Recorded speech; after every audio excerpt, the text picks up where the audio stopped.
Las 6 de la mañana con 15 minutos. Mire, le cuento que el ausentismo laboral provocado por el vertiginoso aumento de contagios del COVID ha llegado a su nivel más alto desde que comenzó la pandemia.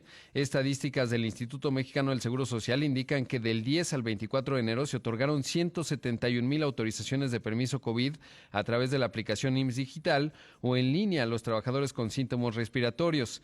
En tanto, de marzo de 2020, cuando se puso justamente pues en vigor este proceso, pues ya ha habido un ausentismo laboral significativo y en ese contexto, bueno, pues se está viendo pues justamente estas cifras y estas 171,000 autorizaciones que ya un poco lo habíamos comentado anteriormente. Me da mucho gusto saludar esta mañana a Luis Manuel Hernández, el presidente nacional de INDEX. ¿Cómo estás, Luis Manuel? Buenos días, qué gusto saludarte. Pues, Rodrigo, saludarte, feliz año, buenos días, exornes. Bueno, pues vimos la conferencia de prensa que dieron a propósito de la postura de Index en términos de la reforma energética.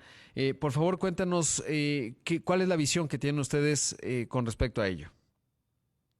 Mira, la reforma energética ahorita viene a hacer lo vemos nosotros como una distracción muy importante para todo lo que está pasando a nivel mundial. Nosotros no vemos la necesidad ahorita, como vimos el tema ayer, de reclamar una soberanía. Actualmente el control lo tiene CFE, lo tiene, vamos a decir, el gobierno federal. Nosotros consideramos que puede ser igual y se puede mantener. Sin embargo, necesitan dejar participar a la industria privada en esto. CFE, hemos visto, no puede ya con la capacidad actual. Va a ser muy difícil que pueda con la capacidad futura. Y entraríamos a esquemas de subsidios que al final realmente pues, estaríamos pagando nosotros, ¿no? Como ciudadanos.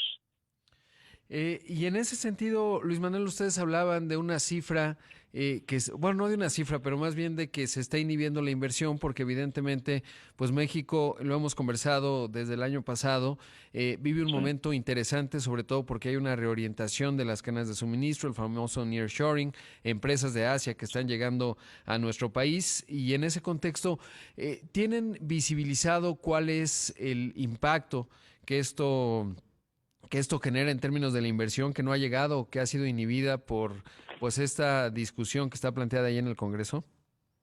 Sí, mira, lo tenemos en términos de empleos que no hemos podido abrir, vamos a decir, es un rango entre 200,000 y 300,000 empleos que no podemos abrir.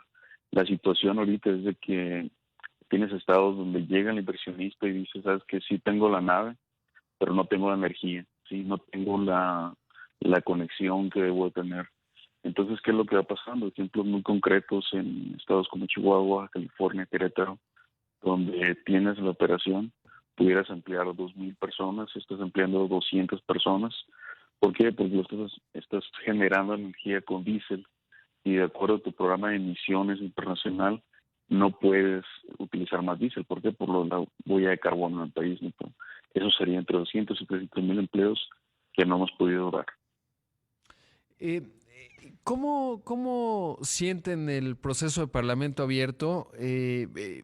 ¿Consideras que sí es un mecanismo que está permitiendo que por lo menos escuchen las ideas y que puede influir en la votación? Mira, creo que sí, o sea, sí es un buen método, sí te están escuchando las ideas. El que puede influir en la votación, pues realmente no sabemos. ¿Por qué? Porque ahorita nosotros vemos este Parlamento abierto, poner las ideas, poner los planteamientos en concreto, ¿sí? Las conclusiones no sabemos en base a qué las van a tomar, ¿no? Pero si estamos viendo los parlamentos, vienen mucho en sentido de también el reclamo que tiene el Senado de Estados Unidos a México sobre el mismo tema energético. Ahora, ¿qué te han dicho? Digamos, pues ustedes sí tienen un amplio, obvio, diálogo con muchas empresas corporativas, muchas de ellas en Estados Unidos. Hemos visto los posicionamientos de legisladores, de la propia industria en términos de la preocupación que hay vinculada al TEMEC. En ese frente, ¿qué te han dicho cuál es, digamos, el ambiente que se respira en Index? Mira, es un ambiente de incertidumbre muy alto. Lo que sucede, y lo comentaba ayer, nosotros no podemos estar planeando una empresa en 3 años, no, en 3 meses, perdón, ¿sí? Las planeaciones que tenemos son de 5 años, ahorita estamos viendo lo que vamos a hacer en 5 años, entonces esto lo único que nos hace es dejar de ver a México como opción y esto se está haciendo muy radicalmente esta decisión en el tema automotriz. ¿Por qué? Porque existe un gran riesgo de que no cumpla el inversionista con el tema de emisiones para poder vender sus carros a nivel mundial. Entonces ya México deja de ser opción, ¿no? Entonces el riesgo que vemos es cuando un país deja de ser opción de inversión, ¿sí? Empiezas a analizar los otros países, ¿no? Entonces, una vez que metes otra opción a la ecuación, las decisiones se hacen más difíciles en contra de donde estamos ya anclados como país. Sí, por supuesto. Ahora, ¿cuál es el camino desde un punto de vista jurídico? ¿Tienen algo trazado o están, digamos, a la expectativa de lo que vaya a ocurrir en el Congreso? ¿Cuál es la visión ahí? Mira, estamos a la expectativa, ¿no? O sea, jurídicamente, ¿qué es lo que va a pasar? ¿Qué empresa quiere litigar, no? Los que sabemos que van a litigar son los que invirtieron en base a la ley que está actualmente. Las empresas privadas invirtieron. Las empresas que no están invirtiendo, por lo único que están haciendo es viendo opciones adicionales, ¿no? Que eso es lo más difícil, ¿no? O sea, que dejemos de crecer, que fue como lo externamos ayer. Sí, por supuesto que ese es un asunto clave. Ahora, más allá de esta discusión en específico, ¿cómo está viendo el arranque del año? ¿Cómo está Index en materia de disrupciones en la cadena de suministro? ¿Cómo va el 2022 en ese sentido? Mira, va muy similar a lo que fue la segunda mitad de 2021, ¿sí? La disrupción en las cadenas productivas, toda la cadena de valor, ha tenido mejoras, ¿sí? Lo que hemos visto, muchas empresas han hecho las compras estratégicas o compras de inventarios muy altas.